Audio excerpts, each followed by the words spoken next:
Welcome back to the Snap. Michael Heaver here, of course, alongside my co-host Patrick O'Flynn. And Patrick, we thought the election results were bad for the Labour Party. A bombshell new YouGov poll spelling it out. Things even worse now for Labour in terms of public support than at the election. Yes, I think we both expected something like this to follow in the backwash of those terrible election results for Labour. So you've got YouGov now saying the Conservatives on 45 and Labour on 30. So that's 3 Tory voters for every 2 Labour voters. And that's a Tory bounce and a Labour slump. But they also show, ominously for the Labour Party, the beginnings of a little bit of a bounce for the Greens, up 2 points on 8. Now, if the Greens can nudge into double figures the next set of polls and Labour drops into the 20s, then you're into a whole new ball game. The pressure gets cranked up. It reminds me of the days when UKIP was on a high and we were posting 14s and 15s and the Tories were suddenly on 27s, 28s. And then people begin to ask really searching questions about the established brand, and people inside that brand tend to overreact and make more mistakes. So more pressure coming for Labour. Two astonishing, or a couple of the astonishing statistics, actually, I just want to mention, Patrick, and get your response to here. I dug into this YouGov poll. What you now find is that with working class voters, when it comes to social grade in this poll, 52%, so a majority now of working class Brits intend to vote Conservative. That's a 27-point lead over Labour with working class voters. But when you look at middle class voters, the lead is much smaller. So the Conservatives only have a 7-point lead over Labour with middle class voters, but a 27-point lead over Labour with working class voters. And as I said, Patrick, quite remarkable statistic that a majority, 52% now of working class Brits intend to vote Tory. Yeah, and that tells us a couple of things. First, don't forget that in the beginning of mid-term, where we are now, if it's going to be a close general election, the subsequent election, you would expect to see the major opposition party in a healthy lead across all social class groups. So, you know, Labour might be clutching at a straw. Oh, the Tories are only 7 points ahead of us on middle class voters. But in normal terms, that's a very good result for the incumbent party. But on working class votes, it's an absolute massacre. And it shows what we've been saying, that Keir Starmer can't connect to working class voters. He's not been forgiven for his Brexit betrayal. He's not even apologised for that. And he's not going to be forgiven for it either. He's out for the count with working class voters. And that opens up, I would say, at least 20 more Labour held seats in the so-called red wall as Tory targets for next time. I've got another couple of numbers I want to mention here before we get onto the Green Party, is that when you look at the north of England now, the Tories have a small lead there in this particular poll. But this is just stonking. The Conservatives in this YouGov poll now in the south of England, outside London, have a 37-point lead over Labour, 56 to 19 in the south of England, outside London. I mean, I don't know about you, Patrick, I've never seen a gulf like that in any of these polls before.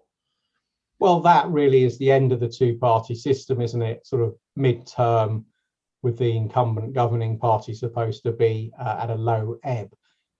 Those sorts of leads, I'm not even sure we saw that kind of lead in Labour's favoured grounds in the early days of Tony Blair as Prime Minister. But, you know, we all saw what happened there. We had a Labour landslide in 97, and it was just basically a slow march to the election in 2001 and an almost identical result, another massive Labour landslide. So that's the sort of territory we're in at the moment. And, you know, this idea Labour will make inroads into a so-called blue wall in the south of England, outside London, particularly among working class voters, and there are lots of them in the south of England, it's just not happening. You know, maybe there'll be a cultural shift over 15 years. That's not going to save Labour in 2023 or 2024. And finally, Patrick, just on this poll, I know that the potential rise of the Green Party is something you've been focusing on, the potential for that to hurt Labour on the left. And again, in this poll, when you look at how people voted at the 2019 general election, what you see is quite interesting, because 12% of people that voted Labour in 2019 are now intending to vote for the Green Party, as are 13% of people who voted Lib Dem and now switched to the Greens. We've had a couple of little waves of this over the last 6 months or so, where the Greens bounced around between 4% and about 8%. And when they hit about 8%, they go above the Liberal Democrats, and everyone thinks, or some people who watch these things like us think, this could be it, this could be the moment. But so far, they've never kicked on into double figures. But I really don't think they've had quite such favourable conditions before, where there's a lot of publicity around them. They seem to have done well in this big set of elections.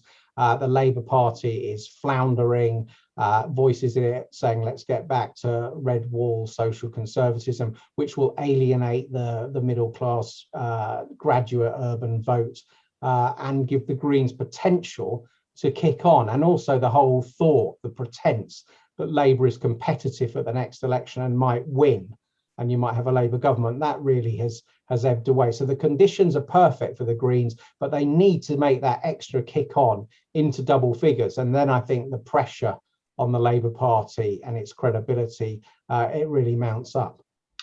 Now, YouGov have also looked at, of course, a lot of speculation surrounding Keir Starmer's leadership of Labour at the moment. What they've been asking the public, what they've been asking voters is, do you believe other previous Labour leaders will be doing any better? But YouGov basically found that few believe Corbyn or Blair would do a better job than Starmer. But of the politicians they did ask people about, the public are most likely to believe that Andy Burnham, in fact, would be doing a better job than Keir Starmer. Patrick, do you think we're seeing Andy Burnham emerge as the front runner to become next Labour leader? Well, it's certainly a missing ingredient that's not missing anymore. For a fully fledged leadership crisis, you not only need the incumbent leaders to be floundering, but you need people to say there's somebody else who could do a lot better. And there hasn't really been that idea until the last week or so. But Andy Burnham seems to have pulled off the trick of being popular with your middle class metropolitans, but also at least given a hearing by traditional working class Labour voters. I think everyone's noted that he's become a columnist for the London Evening Standard, which gets bulk delivered to the House of Commons and all the MPs every day. If he was a footballer, you'd say he's putting himself in the shop window, wouldn't you? And the YouGov poll, I think, looking at the ratings among 2019 Labour voters, 47% of them say he would do a better job as Labour leader than Starmer. Only 7% say worse. And among the general public as a whole, 32% say he'd do better and only 13% would do worse. Now, people are often not good predictors of how they'll react if there's an actual change of leadership, and things like that don't transpire. But those margins are so big that a lot of Labour MPs will be looking at that, as we say, particularly in the context of forthcoming by-elections. If they go wrong for Labour, then yeah, I think Andy Burnham's very strongly placed. The only issue is he doesn't have a parliamentary seat at the moment. Now, switching focus, I mean, a really remarkable intervention that we've seen this week from, of course, he was the EU's chief Brexit negotiator, Michel Barnier. Now, I've sort of looked at what Barnier's been saying recently. He's one of the few in the EU that's actually said we must learn the lessons of Brexit, admitting that there are some in France that want to leave the EU, about potential dangers of Frexit. But, he looks like he may well run to become the next president of France. Of course, at the moment, Emmanuel Macron and Marine Le Pen are pretty much neck and neck in the polls in France for that contest.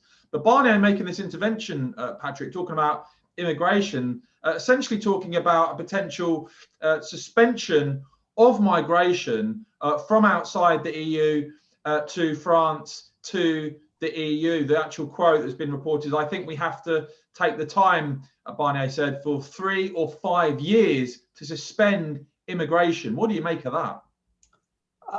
It's really fascinating. And it was supposed to be, wasn't it, during the Brexit talks, that Barnier was the aloof and secure and certain and assured one who was going to teach Brexiteers a lesson. But it seems to be that, in fact, Barnier has drawn the lessons of Brexit, which are radicalising him in terms of French domestic politics. So he already admitted a couple of weeks back that the UK running its own vaccination strategy meant it was faster, more responsive, and performed better than the EU trying to rope 27 countries together. And now he's going to come on to the issue of mass immigration, which we know was a key driver of support for a referendum on the EU in Britain when we were getting that really motoring. And that's really interesting because it would have knock-on effects on the Schengen Agreement, obviously. If a Barnier to say France won't accept non-EU migrants for 3 to 5 years, a mass migration pause, the implication there is that would have to be major restructuring of the Schengen Agreement and who was entitled to cross borders within the EU. And it certainly shows that Barnier thinks he's detected some of those currents of opinion that drove Brexit, and he sees a gap in the French presidential race between, Le Pen on one side, deemed far right still by many people, and Macron, who is trying to be more muscular on things like the Islamist threat, but is seen as an establishment centrist and probably doesn't have much credibility, and too pro-EU as well. So don't rule out a run from Barnier, and don't rule out him gaining momentum from the lessons he's actually learned from seeing Brexiteers up close. Yeah, as I said, I think he's one of the only senior figures within the EU that's actually looked at Brexit, and they can see that what happened in the UK could easily happen in years to come in other countries. But one thing that did quite amuse me is that when he made these comments, the usual sort of Remainers who had been sort of hero worshipping Barnier throughout the negotiations and cheering him on, they were completely quiet, complete tumbleweed, that their sort of hero throughout the EU negotiations was now saying things a much harder line than anything you heard from the Leave side during the referendum campaign. Absolutely. So you have Priti Patel as our Home Secretary, who's just trying to preside over a normal, lawful and rigorous immigration system, including on deportations, and the left are throwing their toys out of the pram and even racially insulting her at times. And yet, as you say, their own great hero, Mr. Smoothie Chops, Michel Barnier, is actually coming out with far more radical ideas on migration skepticism. They just choose to look the other way. I think they have no answer. They have no way of addressing his speech and his comments that's not excruciatingly embarrassing to them. But I think we can see right across Europe, the establishment left on the issue of immigration really has very little credibility left. Absolutely. Well, look, guys, make sure you hit subscribe and the bell so you don't miss the next episode. Really great to see so many of you watching the Snap. If you have any suggestions of what you'd like to see myself and Patrick talk about, do let us know in the comments below. Thanks for watching, and Patrick will be back soon. Yeah, keep watching.